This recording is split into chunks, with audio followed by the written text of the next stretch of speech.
आज मैं आपके सामने परमेश्वर के वचन की महत्वता, इसकी अटूट सत्यता और एक्यूरेसी जो हम देखते हैं कि ये परमेश्वर का वचन है, यह इस बात का साबित करता है कि जो बातें पुराने नियम में लिखी गई थीं वो किस प्रकार से अक्षरशः सत्य पाई जाती हैं नए नियम में। जी हाँ, मैं बात कर रहा हूँ कि किस प्रकार से जो भविष्यवाणियाँ लिखी गई थीं पुराने नियम में, कई भविष्यवाणियाँ लिखी गई थी विशेष करके प्रभु यीशु मसीह के बारे में। आज मैं उसको आपके सामने रखने की कोशिश करूँगा और इससे ये साबित हो जाता है कि जो वचन, जो बाइबल आपके हाथ में हमारे पास है वो परमेश्वर का सत्य वचन है। उसमें कोई भी त्रुटि, किसी भी प्रकार की त्रुटि, गलती नहीं पाई जाती है।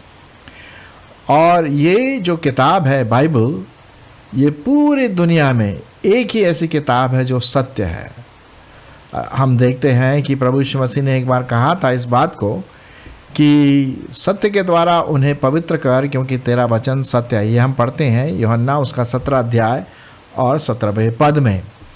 तो क्या सत्य है, क्या बातें जो बिल्कुल सटीक रूप से, शुद्ध रूप से और सत्यता के रूप में पाई जाती है, इससे सिद्ध होता है कि ये वचन ऑर्डिनरी वचन नहीं है। इसको हमें बहुत सीरियसली, गंभीरता से लेना है हमारे मसीह जीवन के लिए, हमारे आत्मिक बढ़ोतरी के लिए, जब तक कि हम परमेश्वर पिता के पास नहीं पहुंच सकते हैं। तो आइए हम इसी को ध्यान में रखते हुए देखेंगे कि परमेश्वर का वचन कितना शुद्ध, पवित्र और सत्य है। शायद आपने ज़रूर एक जगह पढ़ा होगा कि दूसरा तिमोथी उसका 3 अध्याय और उसका 16 और 17 पद में लिखा हुआ है। आप शायद अच्छी तरह जानते होंगे कि प्रत्येक पवित्र शास्त्र की बातें परमेश्वर की जो आत्मा की जो फूंक है या प्रेरणा, एक ट्रांसलेशन आया है, उसके द्वारा रची गई है और वो हमारे सुधारने के लिए, हमारे समझाने के लिए, हमें परमेश्वर के प्रति परिपक्व बनने के लिए बहुत सहायक है, ताकि हम परमेश्वर के सामने निर्दोष खड़े रहें और उसके वचन पर अटल बने रहें। और कोई दूसरी किताब हमें नहीं मिलती है। तो चलिए शुरुआत करते हैं। वो ऐसे कौन से वचन हैं जो पुराने नियम में लिखे गए थे और उसका जो फुलफिलमेंट है, भविष्यवाणी की जो पूर्णता पूरी रीति से शुद्ध हो गई, पूरी रीति से पूरी हुई है, हम उसको देखेंगे। आज मैं वचन नहीं पढ़ूंगा क्योंकि इसमें इतने ढेर सारे वचन हैं। अगर हम वचन पढ़ते रहें तो फिर तो हमारा एपिसोड पूरा नहीं हो पाएगा। तो मैं आपसे विनती करूंगा, मैं आपके लिए सिर्फ रेफरेंस दूंगा और उस रेफरेंस को आप अपने टाइम के अनुसार उसको पढ़ सकते हैं। ठीक है। सो पहले हम देखेंगे जो भविष्यवाणी लिखी गई थी पुराने नियम में प्रभु यीशु मसीह के बारे में, विशेष करके कि वो उसका जन्म एक कुंवारी मरियम से होगा। ये हज़ारों साल पहले लिखी गई थी, जो पाई जाती है यशाया और उसका 7 अध्याय 14 पद। यशाया उसका 7 अध्याय और 14 पद में भविष्यवाणी लिखी गई है प्रभु यीशु मसीह के कुंवारी मरियम से पैदा होने की बातें। और वो भविष्यवाणी पूरी होती है, सच्ची होती है जा कर के मत्ती रचित सुसमाचार और उसका पहला अध्याय 22 और 23। जैसा मैंने कहा कि मैं पढ़ूंगा नहीं क्योंकि उसमें टाइम लग जाएगा। अब आपका होमवर्क है कि आप इसको और समझने के लिए इसको पढ़ लीजिए। तो नए नियम में इसकी पूर्ति होती है मत्ती उसका पहला अध्याय 22 और 23 और लूका रचित सुसमाचार उसका पहला अध्याय 26 से लेकर के 31 तक। फिर दूसरी बात, हम प्रभु यीशु मसीह के जन्म के बारे में पढ़ते हैं कि उसका जन्म एक छोटे से गांव, छोटा सा शहर जिसे हम कहेंगे बैतलहम में होगा। और ये हज़ारों साल पहले लिखी गई थी पुराने नियम में, और जो जहाँ पर लिखा गया है उसका रेफरेंस है मीका। मीका पुराने नियम का एक किताब है, उसका नाम है मीका, और उसका 5 अध्याय 2 पद। मीका 5 अध्याय 2 पद। और ये जाकर के पूरा होता है भविष्यवाणी मत्ती उसका 2 अध्याय 1 पद और लूका उसका 2 अध्याय 4 से 7 पद। समझ गए ना आप? पुराने नियम में मीका उसका 5 अध्याय 2 पद, नए नियम में उसकी पूर्ति होती है मत्ती उसका 2 अध्याय 1 पद एंड लूका उसका 2 अध्याय 4 से 7 पद। फिर हम आगे बढ़ें। यीशु मसीह का एक और नाम दिया गया है और वो नाम था इमैनुएल। इमैनुएल का मतलब है परमेश्वर हमारे साथ। ज़्यादातर आजकल जो मसीही विश्वासी होते हैं उनका नाम इमैनुएल रखा जाता है। अच्छा नाम है, परमेश्वर हमारे साथ। ये हम देखते हैं जो पुराने नियम में लिखा गया है कि उसका नाम इमैनुएल होगा, प्रभु यीशु मसीह का नाम। और ये पुराने नियम में लिखा है और लिखा पाया जाता है ये यशाया उसका 7 अध्याय 14 पद। यशाया उसका 7 अध्याय और 14 पद जो आपको जाकर के फुलफिल होता है या पूर्ण होता है, पूरा होता है मत्ती उसका 1 अध्याय 23 पद। मत्ती उसका 1 अध्याय और 23 पद। फिर यहाँ पर हम देखते हैं जैसी प्रभु यीशु मसीह के बारे में, जन्म के बारे में हम पढ़ते हैं और लिखा हुआ है कि यीशु मसीह को उसके माँ बाप को इजिप्ट में जाना था ताकि जो राजा है हेरोदेस उसको मार ना पाए। तो इजिप्ट में जाना या मिस्र देश में जाना ये भविष्यवाणी की गई थी होशे की किताब में और उसका 11वां अध्याय और उसका 1 पद। होशे उसका 11 अध्याय और उसका 1 पद। और इसकी जो फुलफिलमेंट है या इसका पूर्ण होना वो पाया जाता है मत्ती 2 अध्याय 14 और 15। मत्ती उसका 2 अध्याय 14 और 15। यहाँ पर हम देखते हैं कि प्रभु यीशु मसीह को उनके माँ बाप मिस्र देश में ले जाते हैं ताकि प्रभु यीशु मसीह नॉर्मल रूप से बढ़ता रहे। फिर हम देखते हैं कि किस प्रकार से जो हेरोदेस राजा को जब पता पड़ा कि यीशु मसीह क्या बोलते हैं उसका जन्म हुआ है, तो वो सोचा अब मिल तो नहीं पा रहा है प्रभु यीशु मसीह, तो उसने क्या कर दिया 2 साल के जितने भी छोटे बच्चे थे सबको मरवा डाला। और इसकी जो प्रोफेसी है, इसकी जो भविष्यवाणी है वो लिखी गई है यिर्मयाह उसका 31 अध्याय 15वां पद। यिर्मयाह उसका 31 अध्याय 15वां पद। और उसकी जो फुलफिलमेंट है, पूर्ण होना जो है वो पाया जाता है मत्ती उसका 2 अध्याय 16 से 18 पद। मत्ती उसका 2 अध्याय 16 से 18 पद। यहाँ पर हम देखते हैं कि सच में उस हेरोदेस राजा ने मरवा डाला, जो पूरा हो जाता है। तो हम देखते हैं कि प्रभु यीशु मसीह के जन्म के बारे में जो भविष्यवाणियाँ लिखी गई थी वो एक एक शब्द पूरी रीति से पूर्ण हुए नए नियम में।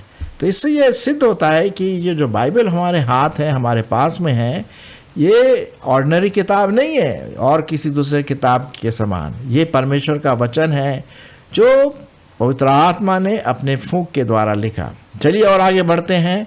यीशु मसीह के मिनिस्ट्री के बारे में देखते हैं कि किस प्रकार से जो यीशु मसीह के मिनिस्ट्री या सेवकाई के बारे में जो उसका फोररनर था, उस प्रभु यीशु मसीह के आगे आगे चलता था, बताता था कि भाई एक आने वाला है जिसका नाम था यूहन्ना बपतिस्मा देने वाला। उसके बारे में भी भविष्यवाणी लिखी गई है। जी हाँ, और ये भविष्यवाणी लिखी गई है यशाया उसका 40 अध्याय 3 से 5। यशाया उसका 40 अध्याय 3 से 5। और इसी को फिर मलाकी में भी लिखा गया है। मलाकी उसका 3 अध्याय 1 पद। मलाकी उसका 3 अध्याय 1 पद। ये कई साल पहले यीशु मसीह के आने से पहले यूहन्ना बपतिस्मा देने वाले के बारे में लिखा गया था। जो फुलफिल हुआ, पूर्ण हुआ, वो मत्ती रचित सुसमाचार उसका 3 अध्याय 3 पद, मत्ती उसका 3 अध्याय 3 पद। मरकुस में भी हम पढ़ते हैं, मरकुस उसका 1 अध्याय 3 पद, फिर लूका उसका 3 अध्याय 3 से 6 पद, और यूहन्ना उसका 1 अध्याय 23 पद। तो ये पद हम देखते हैं प्रभु यीशु मसीह के बारे में कि वो आने वाला है, जो यूहन्ना बपतिस्मा ने बताया, भाई रिपेंट करो, अपने पापों से पश्चाताप करो, एक मार्ग को सीधा करने आने वाला है, अर्थात यीशु मसीह। इसकी भविष्यवाणी की गई थी इन किताबों में। चलिए अब यीशु मसीह के मिनिस्ट्री के बारे में, उसकी सेवकाई के बारे में देखें। यीशु मसीह के सेवकाई के बारे में लिखा है यशाया उसका 9 अध्याय 1 और 2 पद। यीशु मसीह के सेवकाई के बारे में लिखा है गैलीली में, यशाया उसका 9 अध्याय 1 से 2 पद। और यही बात फुलफिल होती है, पूरी होती है मत्ती रचित सुसमाचार उसका 4 अध्याय 12 से 16 पद। मत्ती उसका 4 अध्याय 12 से 16 पद। फिर हम देखते हैं कि किस प्रकार से प्रभु यीशु मसीह ने कई बार हीलिंग किया, चंगाई दी, लोगों को अच्छा किया। तो वो भी हम पाते हैं कि किस प्रकार से यीशु मसीह चंगाई देगा। और वही बात सच में हम पढ़ते हैं गॉस्पल्स में या सुसमाचारों में। ये पुराने नियम में पाया जाता है, यशाया उसका 53 अध्याय 4 पद, यशाया उसका 53 अध्याय 4 पद। और ये पूर्ण होता है, पूरा होता है भविष्यवाणी मत्ती रचित सुसमाचार उसका 8 अध्याय 17 पद, मत्ती उसका 8 अध्याय 17 पद। ठीक है। फिर प्रभु यीशु मसीह हमेशा जो पैराबल्स होते थे, कहानियाँ होती थी, उसके बारे में वो टीचिंग करते थे। हमेशा पैराबल्स में उदाहरण दे दे करके, कहानियाँ बता बता करके वो टीचिंग देते थे। तो ये भी भविष्यवाणी की गई इसके बारे में।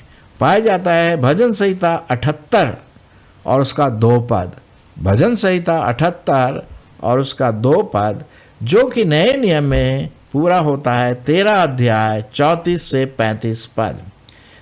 मत्ती उसका 13 अध्याय 34 से 35 पद। फिर जैसे जैसे प्रभु यीशु मसीह बड़े हुए और वो यरूशलेम में एक गधे के बच्चे पर बैठ करके प्रवेश किया, वो भी लिखा हुआ है पुराने नियम में कि ऐसा होगा, और कई हजार साल बाद सच में ऐसा ही हुआ। तो हम पढ़ते हैं जकरिया की किताब जो पुराने नियम में है उसका 9 अध्याय और 9 पद, जकरिया उसका 9 अध्याय और 9 पद, कि किस प्रकार से यीशु मसीह यरूशलेम में गधे के बच्चे पर बैठ करके यरूशलेम प्रवेश करेगा। और इसका जो फुलफिलमेंट है, इसका जो पूर्ण होना है, वो पाया जाता है कि ऐसा हुआ मत्ती उसका 21 अध्याय 4 से 5, मत्ती उसका 21 अध्याय 4 से 5। फिर मरकुस में भी लिखा हुआ है, मरकुस उसका 11 अध्याय 7 से 11, और यूहन्ना उसका 12 अध्याय 13 से 15। ठीक है। तो हम देखते हैं इन बातों में यहाँ पर लिखा हुआ है कि किस प्रकार से प्रभु यीशु मसीह गधे के बच्चे पर यरूशलेम प्रवेश करेंगे, और कई हजार साल बाद वो इस प्रकार से होता है। अब आइए प्रभु यीशु मसीह का पकड़वाया जाना, उसके अंतिम कुछ क्षण हम देखते हैं। लिखा हुआ कि किस प्रकार से प्रभु यीशु मसीह का एक चेला उन्हें पकड़वाएगा।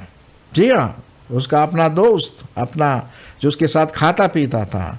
हम यहूदा इस्करियोती के बारे में बात कर रहे हैं।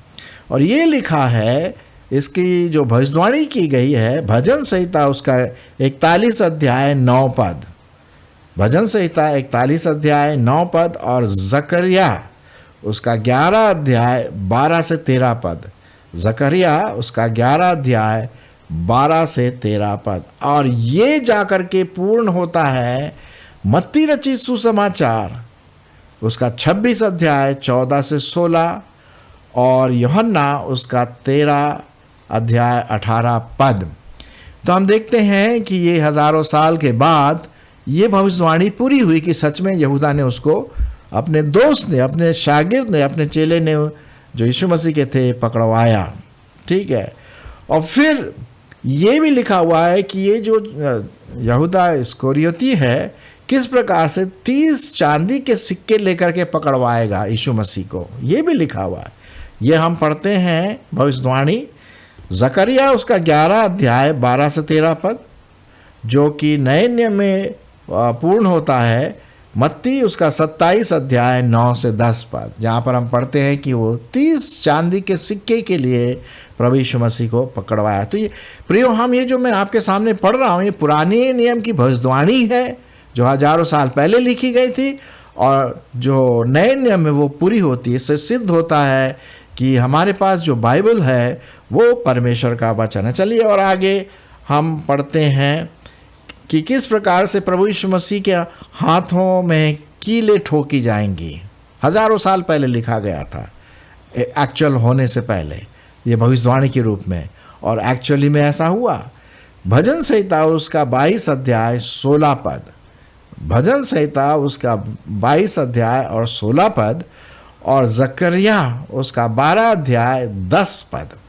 और ये भविष्यवाणी पूरी होती है यूहन्ना उसका 20 अध्याय 25 से 27 पद। आप चेक कर लें इसको, ताकि आपके स्टडी के लिए भी बहुत इम्पोर्टेंट होगा। फिर किस प्रकार से जब प्रभु यीशु मसीह ने कहा मुझे प्यास लगी है, तो उन्होंने क्या किया, सिरका मिलाकर के दिया पीने के लिए। और ये कहाँ कैसे हुआ, भविष्यवाणी की गई इसके बारे में। और भविष्यवाणी कहाँ की गई, भजन संहिता में, कि उसको सिरका पिलाया जाएगा क्रूसिफिक्शन के समय में।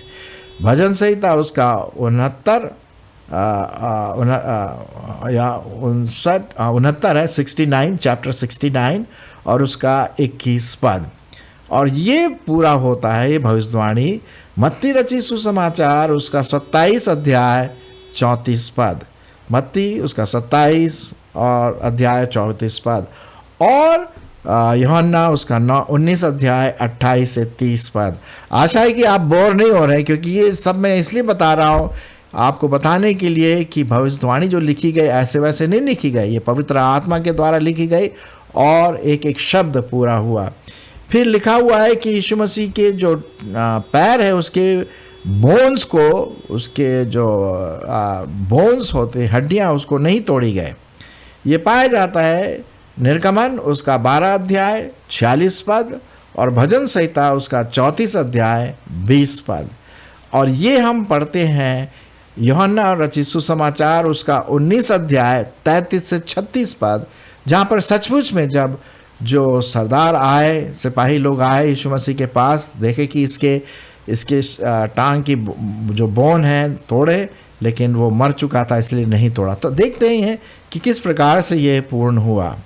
फिर यीशु मसीह को जब वो मर गए, बलिदान हो गया उनका, तो उनके मृतक शरीर को कहाँ पर बरी किया, कहाँ पर दफनाया, एक जो धनवान व्यक्ति था उसने खरीदा था ये कब्रिस्तान, जहाँ प्रभु यीशु मसीह को जहाँ पर डाला गया गुफा, वो रिच व्यक्ति था, धनवान था। यशाया उसका 53 अध्याय और 9 पद, और इसका जो पूर्ण फुलफिलमेंट है मत्ती और उसका 27 अध्याय 57 से 60 पद। फिर हम देखते हैं न सिर्फ वो बलिदान हुआ, लेकिन वो तीसरे दिन मुर्दों में से जी उठा। तो हम यहाँ पर देखते हैं उसके जी उठने के बारे में भी भविष्यवाणी है, और वो पाया जाता है भजन संहिता 16 अध्याय और उसका 10 पद, और भजन संहिता उसका 49 अध्याय 15वां पद। यहाँ पर यीशु मसीह के जी उठने की भविष्यवाणी लिखी गई है, और वो पूरा होता है जब प्रभु यीशु मसीह मुर्दों में से जी उठे। पाया जाता है मत्ती उसका 28 अध्याय 2 से 7 पद, फिर लूका उसका 24 अध्याय 6 से 8 पद, और यूहन्ना उसका 20 पूरा अध्याय यदि आप पढ़ें तो यहाँ पर वो हम देखते हैं। तो इस प्रकार से प्रभु यीशु मसीह के बारे में, उसके जन्म के बारे में, उसकी सेवकाई के बारे में, उसके पकड़वाए जाने के बारे में, उसके दुख तकलीफ़ के बारे में, उसके क्रूसिफिक्शन के बारे में, उसके बलिदान के बारे में, और फिर तीसरे दिन मुर्दों में से जी उठने के बारे में जो मैंने आपके सामने पढ़ा पुराने नियम में से, वो नए नियम में आपने ज़्यादातर सुना होगा मत्ती, मरकुस, लूका और यूहन्ना। उन 4 गॉस्पेल्स या सुसमाचार में ये पूरा होता है। इससे ये सिद्ध होता है कि बाइबल परमेश्वर का वचन है और इसको हम गंभीरतापूर्वक अपने जीवन में लें। जो भी इसमें लिखा है उसको हम सच माने, क्योंकि ये परमेश्वर का वचन है। उसमें जो प्रतिज्ञाएं हैं वो हमारे लिए है, आपके लिए। हम परमेश्वर का वचन पढ़ें, उस पर मनन करें और इससे हम बहुत सारी आशीषें भी पाएंगे। बाइबल स्टडी करिए, परमेश्वर का वचन सुनिए, सुनाइए, क्योंकि यही एक किताब है जो पूरी दुनिया में परमेश्वर ने हमको दिया है कि हम इसका अध्ययन करें। अध्ययन करने के बाद हम इसमें अनंत जीवन पाएं और दूसरों को भी बताएं। तो आशा है कि आपको अच्छा लगा होगा ये जो मैंने आज का एपिसोड आपके सामने रखा, किस प्रकार से भविष्यवाणियाँ पूरी हो गई। इस बात को दर्शाता है कि ये बाइबल परमेश्वर का वचन है।